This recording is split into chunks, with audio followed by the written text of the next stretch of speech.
Hey guys, Nike here. I wanted to go over the update to my build for World v World and sPvP that I've been running a lot lately. Ever since the season tournament thing started for World v World, I've been going pretty hard in that, a couple hours a day, and so I have a lot of people in my guild. So I've really done a bit of refinement to the build that I posted previously after playing a bunch. First, start off, it's a sword longbow build. As you can see, condition damage, just like the old build. The gear is the same. We're going to use full rabid. I have full rabid ascended accessories. Get them if you can. For armor, we're going full rabid with runes of Melandru. Those are going to make us tanky, less stun duration, less condition duration. All told, it's pretty strong. Although I do see there's a new rune set that's actually really good that in regards to the new update that does plus condition damage and minus condition duration. If you're happy with the current level of tankiness in this build and you feel you want a little bit more damage, you can switch to those. I don't know what they're called offhand, but I saw that they were like plus condition damage, minus condition duration. They seem pretty good. For weapons, we go full rabid here as well. On the longbow, I like the Sigil of Doom because it lets you get a poison on, and poison is pretty strong in this build because people are going to want to heal when you're 1v1ing them, and poison will help keep that from happening too well. For sword, I use rabid with Superior Sigil of Bursting for the 6% condition damage. It's really strong. It really buffs your condition damage pretty highly, and I think it's really good to have. My offhand sword, I use Superior Sigil of Agony for the increased bleeding duration. I did think for a while about the new sigil that does the AoE Torment on crit, but it will inflict with the internal cooldown of the Sigil of Doom, and I think the poison attack is more relevant to what you want to do than the AoE Torment. Although if you do Zerg a lot, the AoE Torment's pretty good. As far as stacking weapons go, I do corruption stacks, and I have one of each, so I get them twice as fast. And you see I have full stack of corruption. So yeah, that's the gear. It's pretty simple, straightforward. Just get the highest level rabid stuff you can get, and then the sigils and runes as I described. The traits are where things have changed the most. Previously, we had been doing 0, 20, 20, 30, and just after some experimentation, kind of decided that Furious was just way better overall than Burst Mastery. I looked at the time it took following a burst skill to refill your adrenaline so that you can burst again. And I found that with Furious, you can almost use your burst skills on cooldown. You'll use a burst skill, weapon swap, use a burst skill, and then by the time you can weapon swap back, you are ready to burst again. So you can basically burst every 5 seconds or more. When you're fighting in a Zerg or just a large group where you're cleaving, and your longbow fire field is going to tick on multiple people, you're actually going to have more adrenaline than you know what to do with. You're going to have the cooldown of your burst skills will actually become the problem, which could be where burst mastery would be valuable, but I didn't run into that problem as much as I ran into just wishing I had more adrenaline, and Furious gets you there. Also, going deep into arms gives us more condition damage and gives us more conditions because we have precise strikes. So we want to crit more, because it'll inflict more bleeding, and we want to proc Furious as much as possible. Other traits, we go with Deep Strikes. Since I do use a lot of utility signets, I find that the extra precision here is pretty valuable. So that will help us with our chance to crit. Deep Cuts, bleeds last longer. It's pretty straightforward why we would want that. I see a lot of people do like the Furious Speed where you get swiftness on a crit, or Fury when you immobilize. We only have one immobilization skill since we're not taking Leg Specialist anymore. So with that in mind, we don't really need the skills that proc off of immobilization because they won't be super valuable.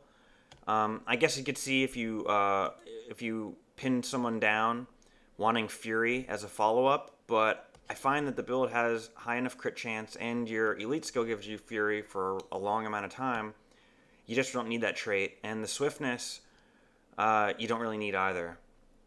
For defense, the traits remain the same. Dogged March is just amazing, and Cleansing Ire is amazing. Cleansing Ire gets even more amazing with Burst Mastery or Furious, and since we're using Furious, Cleansing Ire, you're just so immune to conditions it doesn't really matter. Everyone knows how good this is, and I'm absolutely shocked that ANET didn't nerf it, but happy that they didn't. Yeah, and then gain Adrenaline on a weapon swap, this is pretty huge too. Down in Discipline, it does matter a lot. Warrior Sprint, move faster while wielding melee weapons.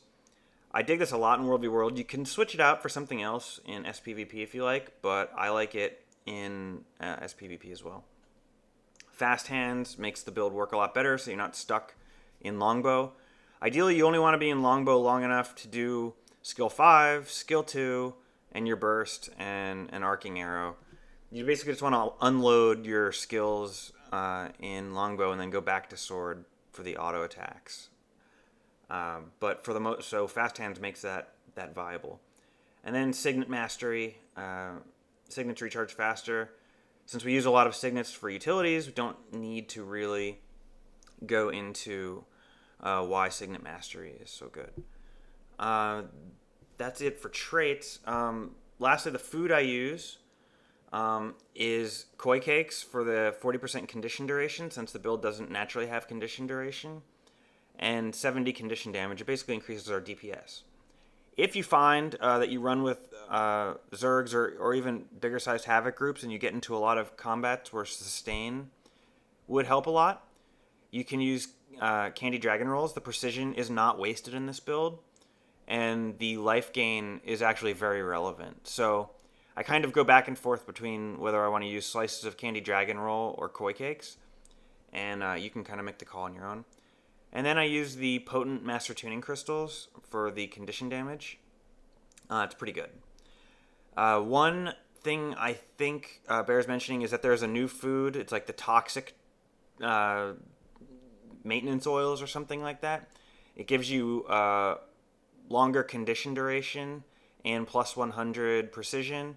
And then there's a Toxic Tuning Crystal that's plus 100 condition damage and then 10% condition duration. Those are also really, really good, but they are currently, I think last I looked, like 15 silver. So they're a bit costly to use over these. I find these to be a little bit more cost effective. But if you're absolutely going for damage, then I would look into those. But for me, these are fine. Basically how the build plays, you're going to want to start off the fight, Sword 4, leap to them, auto attack, build up some bleeds, swap to Longbow. Obviously, ideally, you're in melee range. You're going to Fan of Fire, so all three of the bolts hit him. You might want to pin them down, and then you're going to probably drop your Burst, and then an Arcing Arrow into it, and by then swap back to Sword and auto attack to your heart's content. Depending on what class I'm about to engage is when I use Berserker Stance. If it's an Engi or a Necro, someone who has a lot of conditions they can drop on you quickly at the start of a fight, I will Berserker Stance as I Savage Leap into the fight. That way, I waste their entire initial burst. The Necro will drop all their marks and their wells or whatever, and it's all wasted because of the Berserker Stance. Engi is the same way. They're going to do their pistol conditions to you and then blow their grenade load, and you'll be immune to it. And then they won't be able to do much damage to you for about 10 to 15 more seconds while you can unload on them. If it's like a warrior, who's also a condition damage spec, or just any other profession like a Mesmer who is going to shatter and put a lot of confusion on you, what I'm going to do is wait till I'm well into the fight, Berserker Stance, That way, I am immune to like the clone pops or the warrior's burst skill, because that's where a lot of their conditions are going to come from, and that will be the right time to use that. The stability, I use it when in a Zerg v Zerg situation when we engage, or even in like a 5v5 fight in like a small Havoc group. I will use this when we engage, just so that I don't get tossed around like a ragdoll, which does often happen in World v World. In sPvP, I will generally hold off on using it until I need to stomp somebody, because having a stomp that they cannot stop is pretty valuable. And the CC, getting chain CC'd isn't as bad in sPvP. Signet of Stamina, basically keep it here for the extra dodges. You can't really go wrong with that. And it is a full condition cleanse. There are times where, for whatever reason, you need a full condition cleanse and you're not going to have a burst skill available to do it with Cleansing Ire. This is kind of like the emergency button. If you find you don't need this because Cleansing Ire is taking care of it for you, you could feel free to trade this to like Endure Pain, or even a second, or even Balance Stance, and that will probably help you quite a bit too. Especially in larger groups, like in a Zerg v Zerg fight, the extra dodges are kind of wasted, and really, to be honest, the condition cleanse is going to be kind of wasted as well. So you'd probably be better off with Endure Pain. So really, you can just change it and play it around as needed. I was for a while really big on War Banner, especially in World v World, but I found that War Banner is actually better in sPvP. In World v World, the fights seem to go, especially in groups, they just go so fast that there's just hard to have an advantage with the War Banner the way you can in sPvP. In sPvP, you can really turn the tide of a 2v2 or a 3v3 with a well-timed War Banner, and it can cover some mistakes in your team. It's pretty much the best hard res.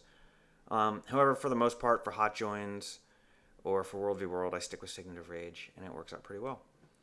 So that is it. That's the update to the build. I would encourage everyone to give it a try. If they liked the old condition damage build that I posted, you will probably really like this one. And the best part is, we dodged all the nerfs for the December 10th update that's coming out. So the Warrior Hammer PvP build got ridiculously nerfed into the ground. This one is going to be just fine. So I anticipate seeing a lot more of a build, if not this build, then a similar one out there. So thanks for watching, and if you have any questions, hit me up in the comments.